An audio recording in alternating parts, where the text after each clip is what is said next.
High, আমি মৌসুমি। আমার একটা নতুন ভিডিওতে তোমাদের অনেক অনেক স্বাগত। আশা করি সবাই অনেক ভালো আছো, আর আমিও অনেক ভালো আছি। কেক কাটিং থেকে শুরু করে বাদবাকি আর কী কী করলাম সেটা নিয়েই কিন্তু আজকের ভিডিওটা। তো কেক কাটিংয়ের জন্য দেখো মোমবাতিগুলো জ্বালিয়ে নেওয়া হচ্ছে। ক্যান্ডেলসগুলো আমার খুব পছন্দ হয়েছে, দিদি একদম পছন্দ করে নিয়ে এসেছে, যেটা খুবই সুন্দর।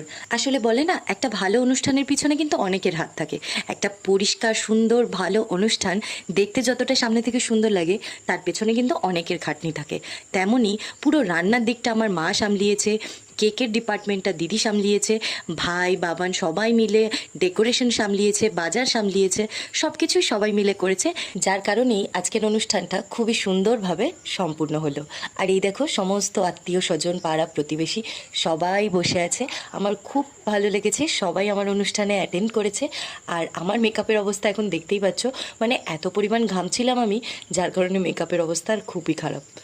আর বিয়েতে আমার আরেকটা শখ পূরণ হয়নি, সেটা হলো নাচানাচির। আমার খুব ইচ্ছে ছিল আমার বিয়েতে আমি খুব নাচবো, সেটা আমি করতে পারিনি।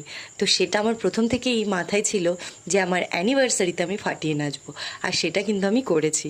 প্রচণ্ড নেচেছি অ্যানিভার্সারিতে, যেটা আমার ওই শখটা পুরো পূরণ হয়ে গেছে। দাদা ভাই বোনেরা সবাই মিলে একসাথে ভীষণ নাচানাচি করেছি আর খুব মজা করেছি। তাহলে এই ভিডিওটা এখানে শেষ করছি। এরপর কি কি করলাম সেটা নেক্সট পার্টে শেয়ার করব। চলো, টাটা।